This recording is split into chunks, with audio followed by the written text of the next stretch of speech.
Hi guys and welcome back to my channel. My name is Danny, this is Thea, and you're watching Dragonaires Club. So before we go into today's video, I just want to quickly say for all of those jumping spider lovers out there, there's more content right around the corner, so bear with me. This is actually going to be the last bearded dragon video that I'm going to be doing for a little bit, just to kind of complete this collection of videos. And then we'll be returning. So I'm going to try and do a Halloween special as well. I'm going to get out for Halloween, alright? I'm going to do it. There's a lot of different content going into this video, and I'm trying to capture very specific stuff to go into it. It just depends on one thing, but that'll be explained in the video anyway. So if it happens, then we should have a Halloween special coming out on Monday, which will be really, really fun. The ear is so wiggly right now. But cracking on with today's video, so this is going to be a bearded dragon feeding video. Whether or not you've got a baby or an adult, whether or not you're finding it difficult to actually transition them as they've hit 1 year of age, and you're finding it hard to take them off the bugs and put them on the salad, or you don't know what salads to feed or how many bugs they should be eating, that's going to be covered in this video, so stay tuned for that information. All right, and that's pretty much it. So from me and Thea, let's get into it.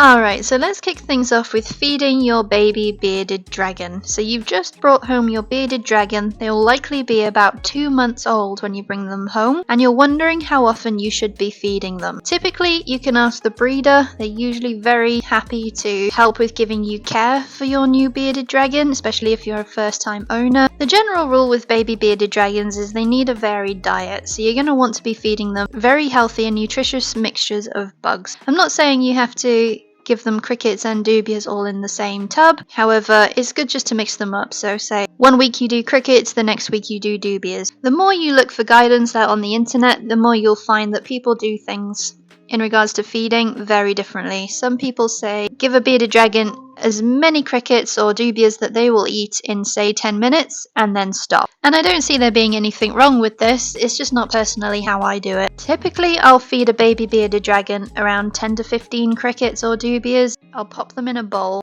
and the beardie will just have at them. And I typically do this twice a day. So I start off with salads in the morning. So they'll have a fresh salad at about 9 o'clock or 10 o'clock in the morning. Then from about 12 o'clock, I'll typically give them their first feed of bugs. And then again at 4 o'clock, they'll have their second bug feed. The positive aspect of feeding salads in the morning as their very first primary meal is that it entices them to want to eat that salad, which will set them up really well later on when they're a year old.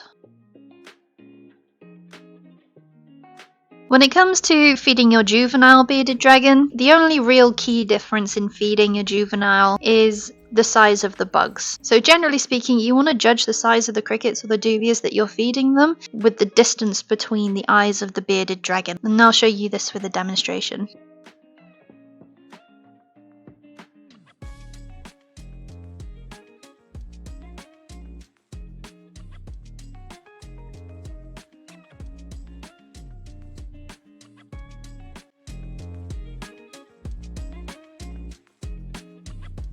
At 1 year of age, your dragon is officially classed as an adult, but will continue to keep growing until roughly 2 years of age. One of the main differences you will notice from your juvenile that has now grown to an adult is the diet. From a year's age, you'll be wanting to feed a predominantly salad-based diet, which for some can be very tricky.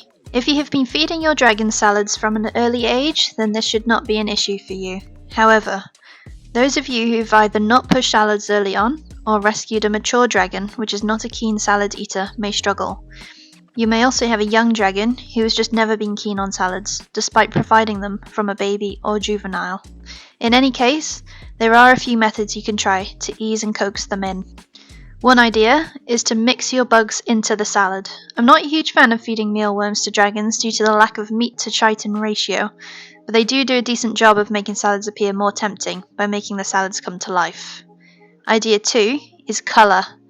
Adding a small amount of raspberry or blueberry, rose leaves can really help tempt your dragon into eating the salads, and this is typically what I found worked with me and Xander, as he was never interested in anything green. You can use fresh rose petals or raspberries from your own plants in the garden, as long as they are pesticide free.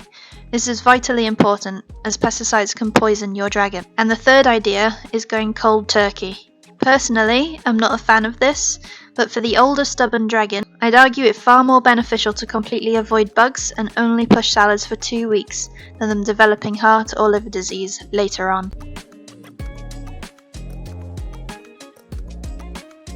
So this is my own Dubia colony that I've built up over the past 15 months. I started with 10 and now I have somewhere in the region of around 500 to 800 Dubia.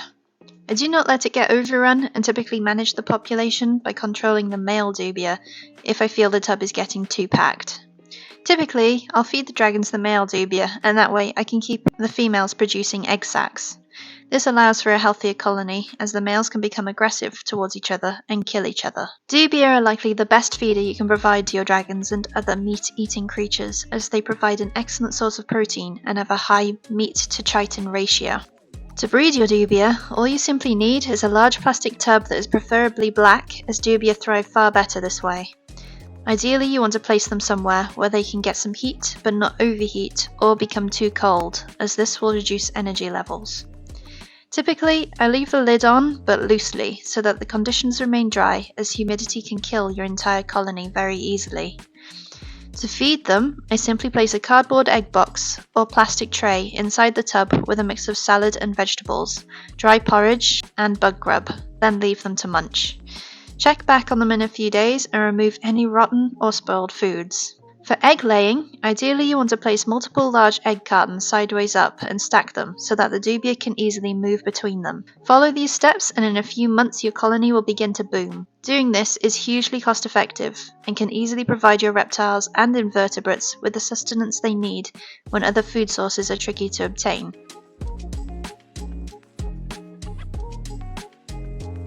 So this is an area where you really have to do your research, and I'd recommend googling any foods you plan to give your dragon or any reptile that you own prior to feeding to avoid any accidental poisoning and death.